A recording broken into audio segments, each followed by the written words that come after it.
it's a little mom and pop shop, doesn't matter if it is Caesar's Palace, everyone will be leased.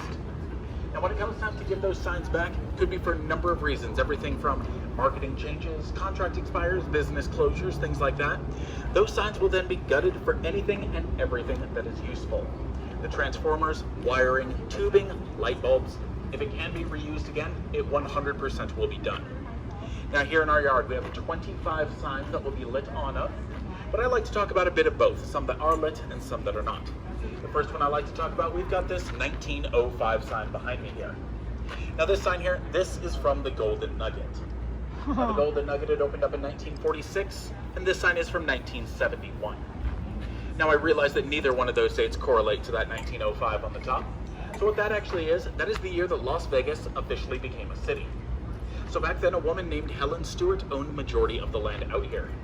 She then sold all that land to a senator from Montana named William Andrews Clark, and this is where we get Clark County from. Mr. Clark then sold all that land to the Union Plaza Railroad Station. We were seen as a good place to start a city, mainly because of two reasons. The first is we are the rough halfway point in between LA and Salt Lake City, giving their train engine somewhere to cool down before continuing through our very hot summer desert. And the second reason was at the time, we had water. We don't really anymore, but you know, nowhere does. It is what it is. Now this style of sign here, this is what is known as a decorated shed. What that basically means is when you have a very boring building, just square rectangular shape to it, you put something like this on the exterior of the building, makes it look larger, more colorful, and more elaborate than it otherwise would have. Now there's also an exact opposite term in the industry as well. That is when the building itself is known as a duck. What that means is the building is in the shape of the service you are receiving. So an example of that would be if a shoe shop is in the shape of a shoe, or to keep it Las Vegas themed, any themed hotel on the strip, Circus. It looks like a circus, themed after circus, Caesar's Palace, Luxor, Excalibur, anything like that. Well, like I said at the top here, guys, we started off in the 1940s. We're going to jump ahead a decade to the 1950s with the Moulin Rouge here, but we're going to slide pretty far down because she's a big sign. So right this way.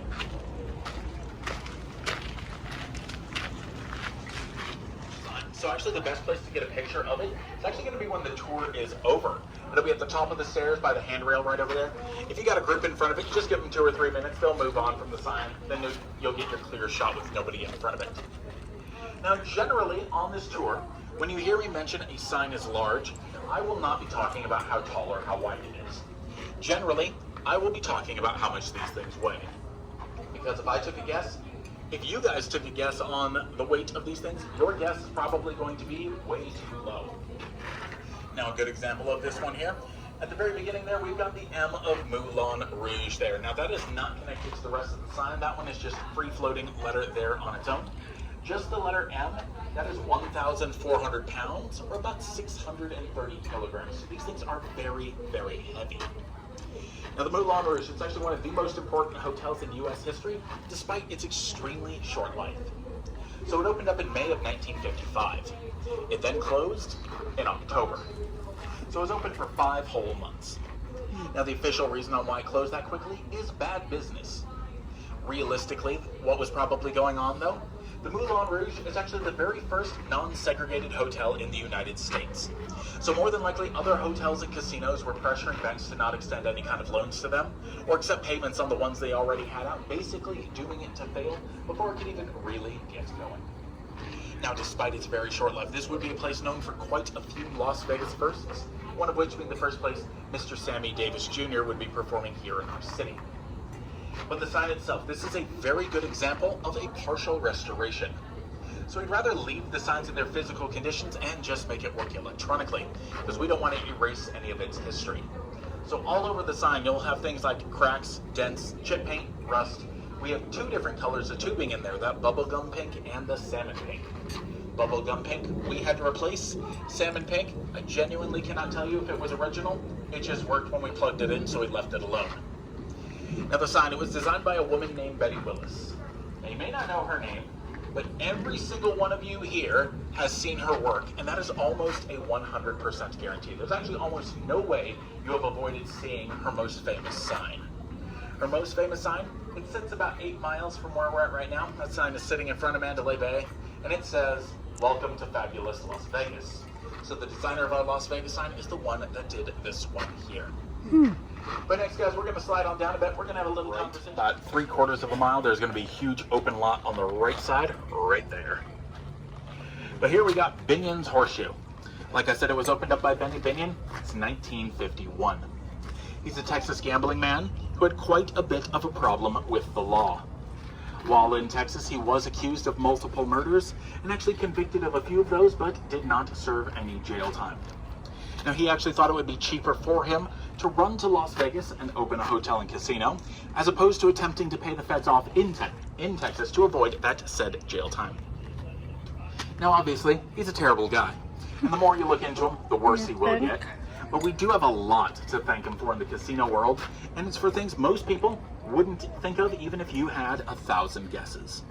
Some of those things would include, he was the first person to put carpet on the casino floor.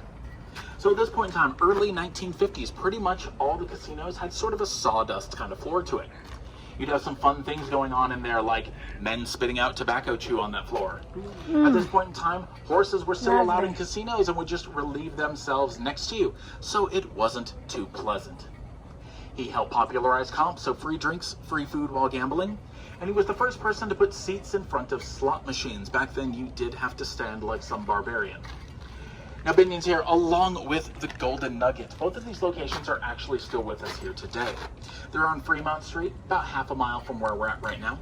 But due to a legal battle that Binion's was having in 2004, they were required to drop the word Horseshoe from its name. So it'll just be Binion's, but it is still very much with us today. Now for our next sign, guys, not too much to say about it, but over here, we've got... All right, guys, so here we have our Fitzgerald sign. Now this is one of 2 signs that came to us in fully working order. Now this is by far our favorite thing, mainly because we don't have to do anything. We can just plug it in and immediately put it on display. It opened up in 1987. It then closed in 2012. It's actually where the hotel The D is standing today, just off of Fremont Street. Now, for any of you who don't live out here in Las Vegas, you may notice we have quite a few neon signs in our city. So there's actually a reason for that. So Las Vegas here, it is one of 2 cities on Earth that legally require neon signs, and we go about it in one of 2 different ways. So if you open up a business here, once that business hits a certain number of employees, and that number will change depending on what kind of business it is, as well as where it is located, but once you pass that number, your signs are required to transition over to neon. Now, if you do not meet that employee threshold number, but you want those signs anyway, the city actually says that's completely fine. If you willingly switch your signs over, they actually give the owners pretty large tax incentives for doing so. Now, the reason for that is due to how much this style of lighting played in starting the tourism industry out here in Las Vegas, the city refuses to allow it to die. Which is why if you go down Las Vegas Boulevard, you'll see things like 7-Eleven with this style of lighting. Bank of America has them.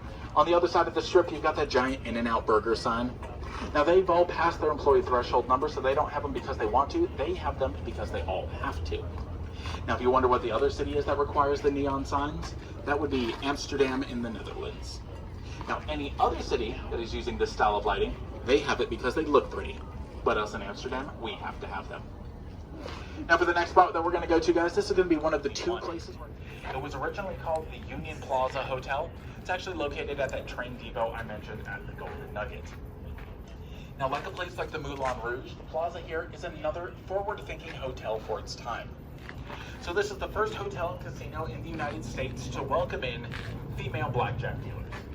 Before then, women were banned from the profession entirely, and the plaza here is the first place to put a change to them. Now, that red color that you see around the word itself.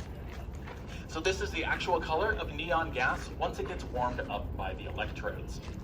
Now, generally, at this point in time, when people say the phrase neon lights, it's become sort of a generic term. Sort of like if you say Q-tip or Band-Aid, when that's a brand name and not what the product itself is called. Now, admittedly, majority of these style of lights will be the neon gas, probably between 40 to 50% of them. But there's 4 total different kind of gases that you can use to make this style of lighting. The other 3 kinds of gas that we can use, we have argon, which will make blue.